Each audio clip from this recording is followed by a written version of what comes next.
Mama said, watch Tuesday's top tutorial tips today and drink lots of water.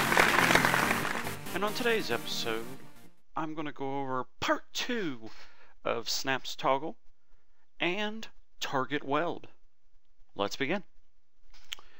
After watching that video, I felt there was one more thing I needed to add to Snap's toggle.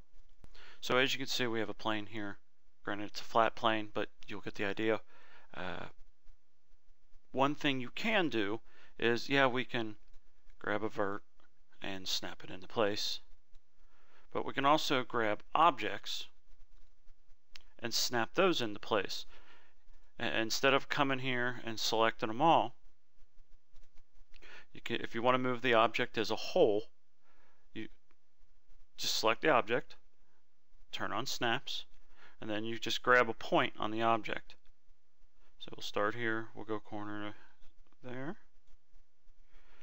But say we have these verts here we wanted to, we could just move it just the same right there. Or that's one of the issues you do have. I'm glad that happened. Is you gotta be on your toes a little bit. You got to make sure you're. If you can see here, let's get out of there. See how it's across. The pointer's different, and now the pointer's more of a crosshair with the arrows. That means you are over a vert. Granted, might not necessarily be the right vert, but we'll do this right here. There, you can get the idea. Yes, it's very easy to think you're over the vert, but you're over the wrong vert. So you just got to be on your toes a little bit. That's why sometimes it's not bad to select and move. But the only issue with that is the pivot point of the object gets moved. So I tend to, when I have to snap an object, just snap the whole object, and that way the pivot point stays in the right place.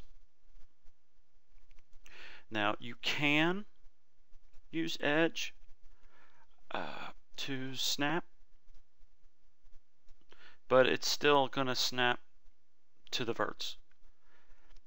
I normally don't, but that is a possibility if you know necessarily like the edges are identical, so it doesn't hurt to necessarily use that. Now onto Target Weld. There are two ways I use Target Weld.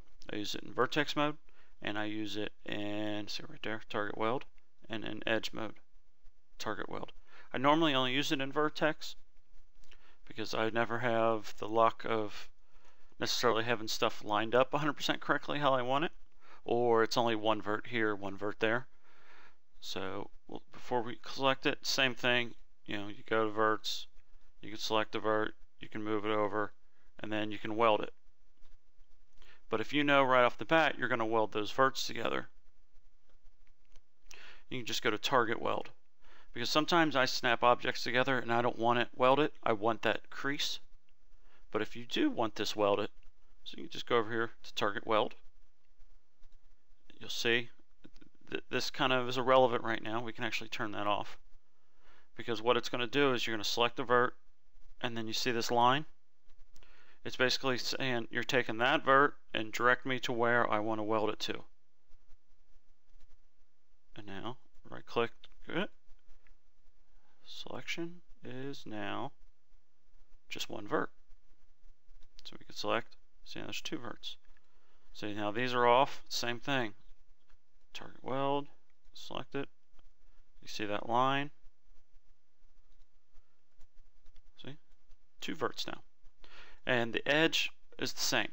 Now this is an odd edge, so let's see what happens. So it closes the gap. Same here.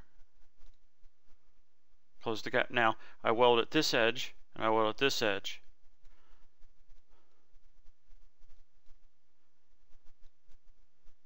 And it closed them all up because it's going to close each point up, each vert there because of the edges.